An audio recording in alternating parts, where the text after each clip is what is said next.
Nós estamos de volta com o Via Justiça, discutindo hoje o anteprojeto de marco civil para a internet, que está em debate público na própria internet. Nossos convidados são a promotora de justiça Vanessa Fusco, que também é coordenadora da Promotoria de Combate aos Crimes Cibernéticos, e o desembargador Fernando Botelho, da 8ª Câmara Civil do Tribunal de Justiça de Minas Gerais. Doutor Fernando, como é que outros países têm resolvido essa questão? Existe já uma legislação avançada ou a maioria está deixando a coisa correr mais ou menos solta? Legislação criminal? Não, legislação, vamos dizer, marco civil para a internet. Existe em algum país? Alguns disciplinamentos nos Estados Unidos e na Europa a respeito de mecanismos de solução de problemas na internet, como ofensa moral, ofensa à privacidade, em que os provedores são previamente notificados para que retirem esses conteúdos do ar. Isso foi, inclusive, uma comparação que serviu para que esse texto do Marco Civil fosse projetado ou fosse elaborado no Brasil. O problema que eu acho, Manuel, é que nós importarmos diretamente das estruturas ainda que mais evoluídas, europeias ou norte-americanas, uma estrutura civil para o Brasil, que tem direito civil centenário consolidado, uma estrutura constitucional bastante diferente desses países, é um mecanismo de uma certa aventura, que pode redundar no fracasso do suposto sucesso, que amanhã nós temos uma litigiosidade imensa sem solução. Os países estão muito adiantados na instituição de uma norma penal. A Convenção Europeia de Cybercrimes, ou seja, de crime eletrônico, que não é mais nem só europeia, está subscrita hoje por quase 50 países, não só do bloco da União Europeia, mas de outras regiões do mundo, como os próprios Estados Unidos, o Japão, Austrália, México, etc. Então a lei penal, porque se preocupa muito, muito hoje, é exatamente fora do Brasil com o fato criminoso. Esse sim é a gravidade. O marco civil é uma discussão nova no Brasil e também, de uma certa forma, brandamente disciplinada nos outros países, porque não gera tanta dúvida, tanta incerteza. Doutora Vanessa, há casos que, se não houvesse internet, não existiriam. Eu conheço uma história, por exemplo, de um ex-aluno da UFMG que, durante o período do curso, ele sofreu uma pena de advertência pública por uma coisa qualquer. Esse foi lançado no boletim da universidade, na internet.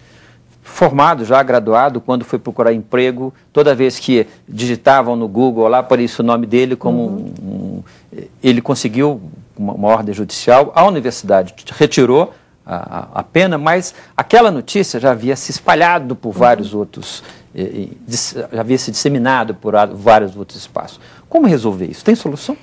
Isso é um problema grave, porque uma vez na rede, sempre na rede, né? Eu trago um pouco esse exemplo, a questão de, às vezes, publicações de imagens que vão diariamente no nosso canal de denúncias, pessoas que se expõem, às vezes, com vídeos eróticos, etc., e requerem lá que nós retiremos esse vídeo e para poder responsabilizar quem foi aquele autor, etc. Só que você faz aquela retirada ou solicita ao provedor e isso é importante, desembargador, dizer que temos alcançado sucesso de retirada desses conteúdos, inclusive provedores hospedados, provedores fora do Brasil. Fora do Brasil. Fora do Brasil. Então, há uma preocupação, sim, dessa matéria sensível. Mais uma vez na rede, eternamente na rede. Agora, Manuel, o Marco Civil, é preciso que a população saiba, propõe ineditamente uma exclusão de responsabilidade dos provedores de conteúdo por conteúdo depositado por terceiro. Então eu quero dizer aqui com muita sinceridade, porque foi dito isso na audiência pública da Câmara, o Orkut, por exemplo, é um dos maiores encaminhadores de filmes para o YouTube.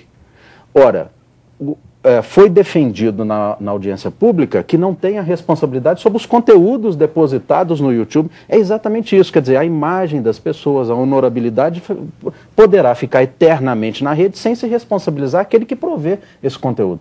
O Tribunal de Justiça de Minas Gerais, nas ocasiões em que decidiu essa matéria, afirmou o contrário.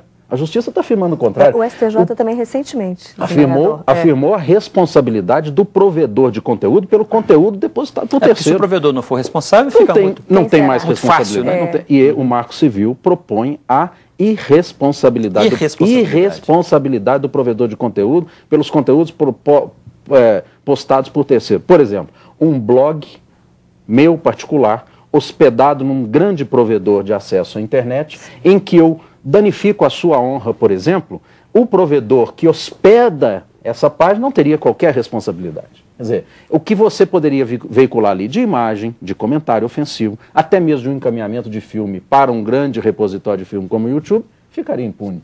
Isso é inaceitável na estrutura atual de resguardo mínimo exatamente da privacidade e da honorabilidade, valores a que se referiu o doutor Alexandre Ateniense no início do programa. A questão da privacidade é um problema sério, né, doutora? É um problema sério. Os crimes contra a honra são o segundo, os crimes são os mais denunciados, né, esses crimes contra a honra na promotoria. Que não são da atribuição do Ministério Público, preciso dizer que é sempre ofendido que precisa manifestar, mas naquele primeiro momento nós fazemos um pedido de exclusão, etc. E é importante dizer, não sei se nós temos tempo para falar sobre isso, mas eu acho importante dizer que o Google hoje é o nosso calcanhar de Aquiles aqui no Brasil. No Brasil. Porque há um descumprimento reiterado de ordens judiciais, né?